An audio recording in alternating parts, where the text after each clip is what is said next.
Okay, so yesterday Arsenal beat Brentford by 3 goals to 0, same result as Manchester City on Saturday. So very much keeping up the pace with Manchester City at the moment. Arsenal, in fact, they're doing more than that. They're currently top on the table. I think a point ahead of Manchester City. So yeah, doing very well. Takes no genius to say that.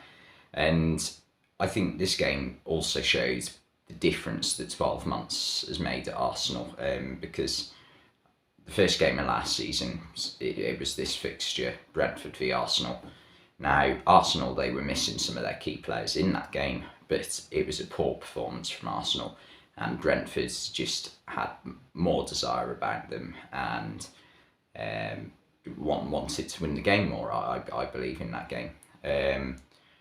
And I don't believe this is a case of, Brentford didn't want to win in this game. I think Brentford this season have been as good as they were last season, if not better.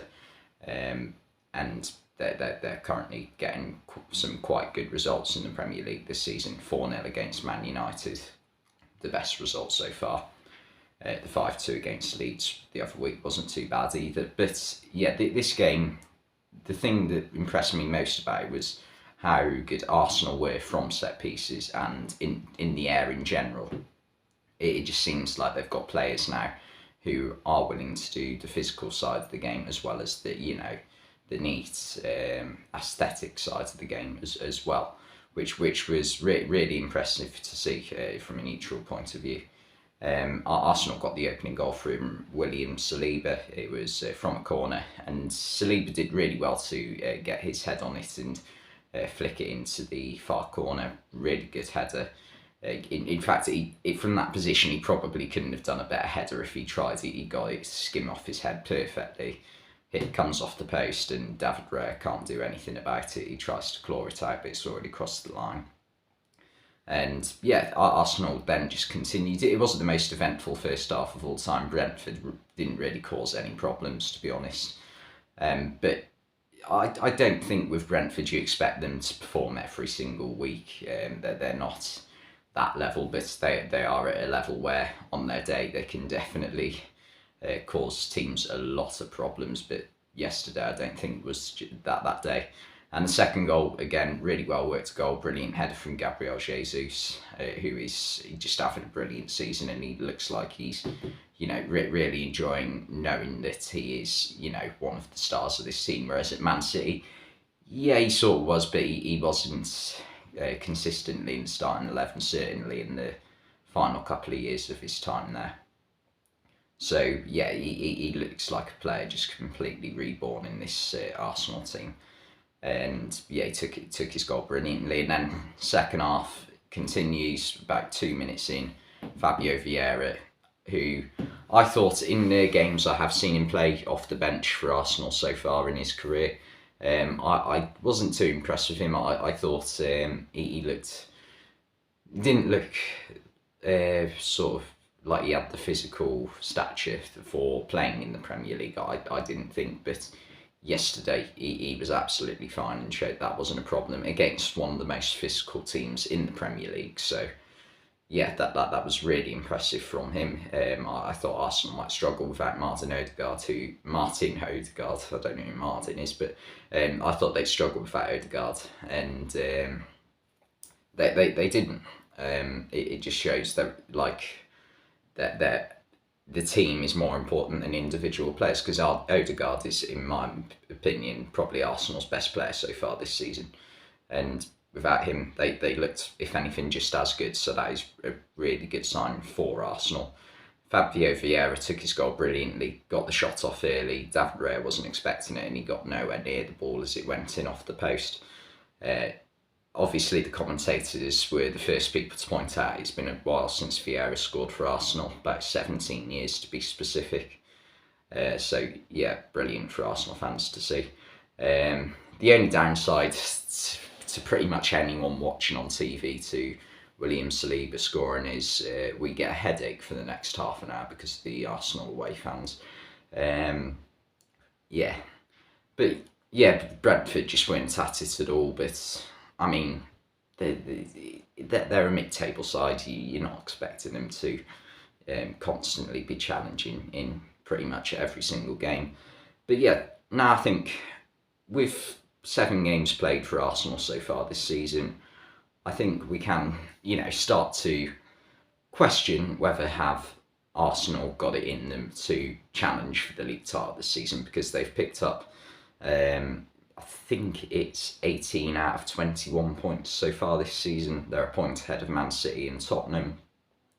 So yeah, I think it's more than fair to ask the question: have Arsenal got it in them to, put in a bid for a title challenge, basically? And I would say it's not too unrealistic to say that they could. That we've certainly seen crazier things in the Premier League, and that they've got really good squad depth. So if we take, their starting 11, so say Saka, Odegaard, Martinelli, and Jesus, Xhaka, and Partey in their attack, that's their best 6 attacking players. Well, Partey and Xhaka aren't attacking players, but you know what I mean, midfield and attack.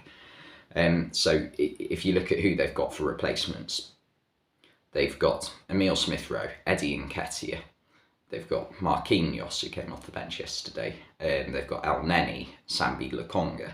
So they have got depth. Whether the depth is quite good enough to challenge with teams like Man City, I'm not 100% sure, but they've definitely got something, is the key thing for Arsenal at the moment. And also in defence, they've got defensive backups. They also, the player I'm forgetting now is Zinchenko. Zinchenko's more than capable of coming in and filling in midfield. In defence, their backups aren't too bad either.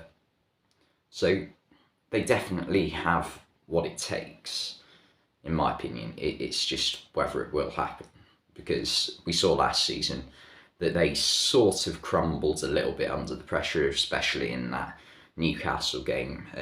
I think it was the penultimate game of their season, and yeah, that cost them top 4 in the end.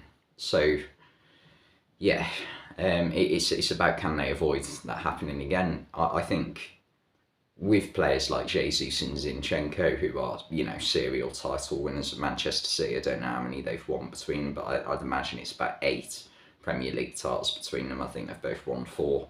So that's, really incredible, to be honest. But yeah, that could make a difference for Brentford. Yeah, it's, as I've said, it's just a day to forget, to be honest. That they weren't horrendous by any means. They just were beaten by the better side on the day. A side that play really good, a fluid attacking football. And there is also another player I would like to pick out, and that's Granit Xhaka. He is sort of an embodiment of showing that, players can come back from getting bucket loads of criticism,